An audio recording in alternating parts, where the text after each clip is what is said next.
Okay, some of you on this channel now have begun to awaken things in yourselves. You're starting to have vivid dreams after years of not remembering any dreams. Some of you have no doubt started to have some lucid dreams. Some of you have described the beginning stages of astral projection. You're right on the verge. So it's a good time to put this video out. Now, some of you asked me before what to expect when you open the third eye, or what to expect when you explore the astral realm, and I said, really, I can't define that for you because it's too undefinable and vast, the possibilities, and it's going to depend on your mind, body, and spirit. And what I said is entirely true. However, I'm going to give you guys a few pointers on one thing that I have enough experience with to give you some useful information, okay, from my experience with it, that I do believe applies to you. I've been inspired, you could say, by my guides, my spirit guides, to explain this to you guys. Okay, how to identify a spirit guide, one of your spirit guides, who knows you better than you do, in the astral realm. In other words, whether you become lucid in a dream, because what happens when you become lucid in a dream, you start exploring the astral realm. That's what's happening. It gets you to the same place an astral projection does, just not as instant and clear, okay? In other words, in lucid dreams, there can be variable levels of lucidity. You might only be sort of in a foggy amount of lucidness, or it might be more vivid than anything you've ever seen in this world, depending on how lucid you get. And of course, practice and experience makes that better. Now, why would you want to meet a spirit guide? Well, for one thing, they're the ones helping you astral project, okay? They're the ones helping you right now to even believe a word I'm saying, or to even feel inspired by it. And they know all the secrets of your life. They know your oversoul. They know who you really are. They know what you're really capable of. They know all the possibilities that exist within your life. So establishing a relationship with at least one of your spirit guides is absolutely priceless. They can help you on this. You know, a lot of you guys ask me, hey, you know, what other things can you tell me, tips for how to astral project, or how to meditate better, or how to contact, you know, a spirit or a consciousness, you know, or this or that. You guys ask me questions. Well, your own spirit guides will help you more with that than I can directly do from here, per se. In a sense, we're all in this together because my higher self communicates with your higher self, etc. That's why some of you are even here listening. Okay, that's why you found this channel. And if you feel something inside about what I just said, then yeah, I'm talking to you. You know, it's possible that some of us even have the same oversoul and don't know it, just so you know, because your soul is incarnated in many forms at the same time. Some of them will be other human forms, maybe in this world or others. Some of them will be non-human forms because, guys, the universe is teeming with life and it doesn't all look like this, okay? Anyway, so let's get to it. Here's some beginner tips for when you start to explore the astral realm, either through lucid dreams or through astral projection or some kind of meditation projection or any other way you find to get there, okay? However you kick that door open, you start exploring the astral, all right? Here are keys that I've identified, as well as certain other people. I've noticed certain other people have noticed some of these same things, so there's some correlation here.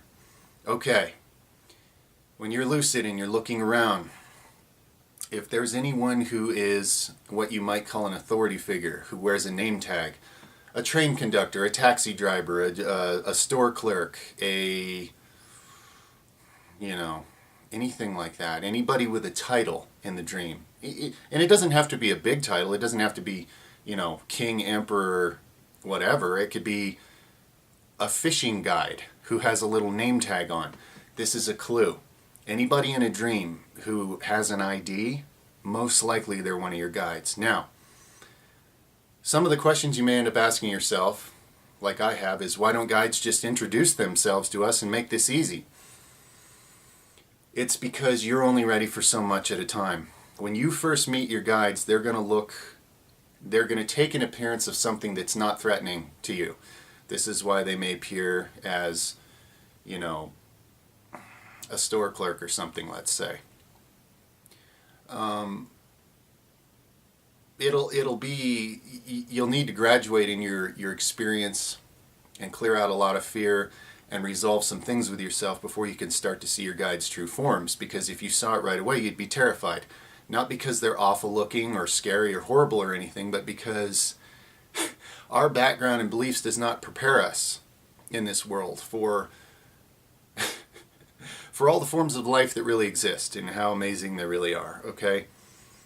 There's some famous quote out there about how every angel is terrifying, and whoever made that quote, this is what they're talking about, okay?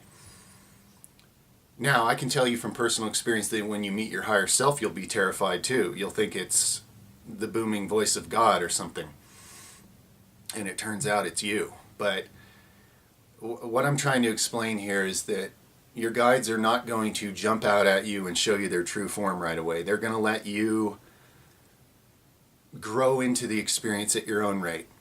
Okay, so one thing, if they're wearing a name tag, if they're a guide of some kind in the dream, if they have a position or an authority. Another thing, another little clue, okay, that appears in some dreams. Someone's standing on an elevated position, okay? If you're looking around your environment and one of the people there is standing higher than the rest, go ask them a question. If you're lucid, ask them if they're your spirit guide, or whatever you want to ask them. There's a good chance that that symbolically is a hint that that's a guide. Another hint is if they're extremely tall, unusually tall, like you're looking up at them like this. Any person that appears to you super tall in the astral or lucid dreaming state, astral projection, lucid dreaming, my advice is ask them a question. Try to figure out if it's a guide. Try to establish a relationship. Every time I've tried this, that I've met anybody that for some reason was just unusually tall, and I'm talking 7 to 12 feet. I'm talking tall, okay? It usually turns out to be a spirit guide. I think the symbol of tallness is simply a symbol. See, at first they appear to you symbolically, like I said, in a form that you can handle.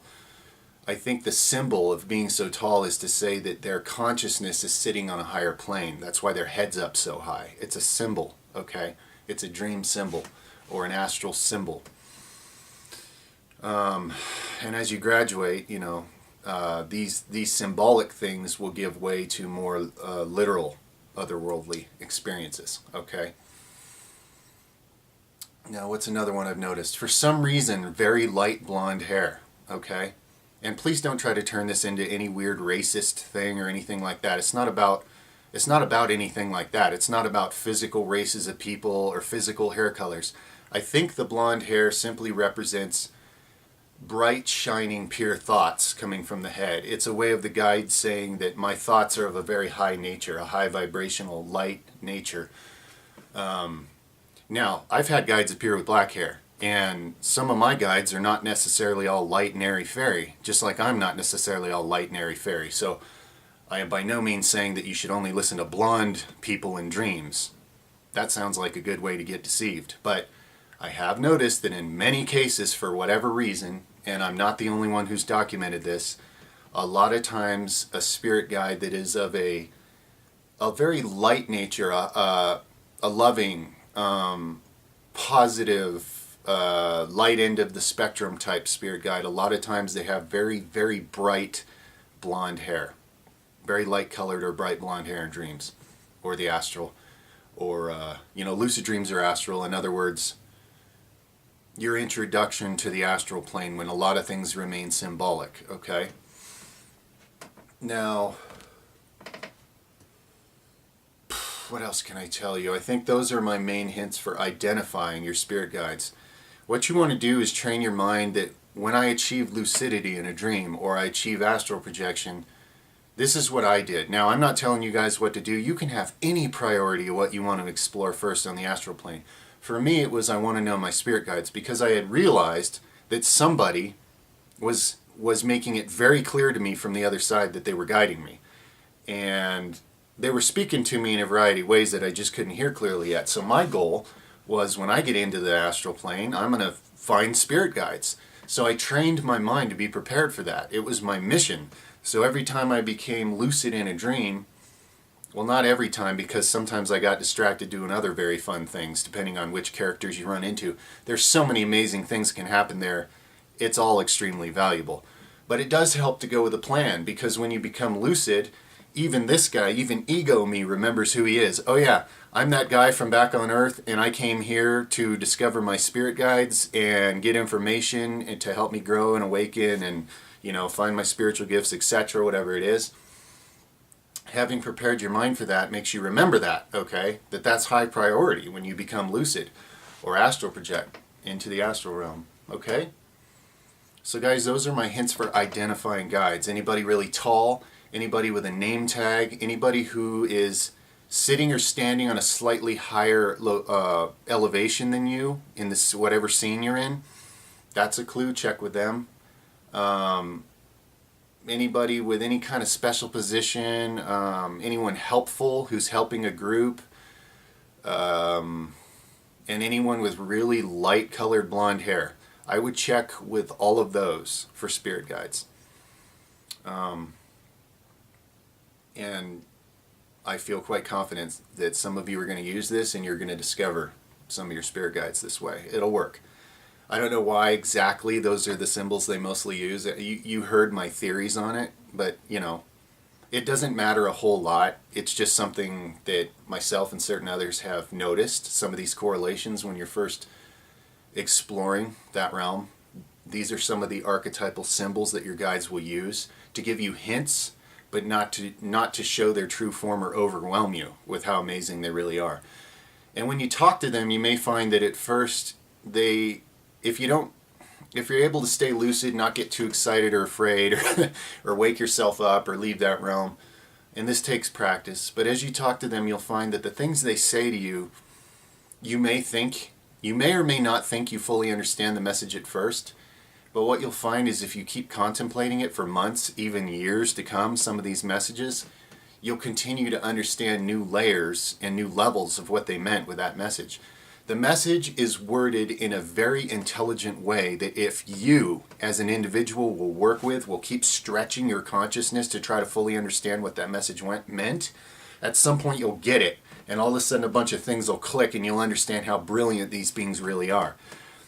Not just giving you a straight up answer to mundane things like, how do I win the lotto? Chances are your spirit guides couldn't care less about you winning the lotto because it would be a distraction from much better things you could be doing. Now don't quote me on that, because somebody out there probably has a spirit guide that would help you win the lotto. I don't know. But the truth is they're way wiser, and they're looking at your life from a much higher place of knowledge and understanding than I am, okay? So when they give you advice, here's what I found. If I take them up on their advice, it's mind-blowing and it unlocks things. But oftentimes I have to do it out of faith because I don't fully understand the message. Okay, sometimes I have to do what's in the message, even for months, maybe even years, before suddenly I understand that I wasn't even meant to understand that message until a couple years later when something happened. Okay, sometimes they give me a message that's like, I don't realize it at the time, but it's more about the future. And then when something occurs, then all of a sudden I understand exactly what that message was about.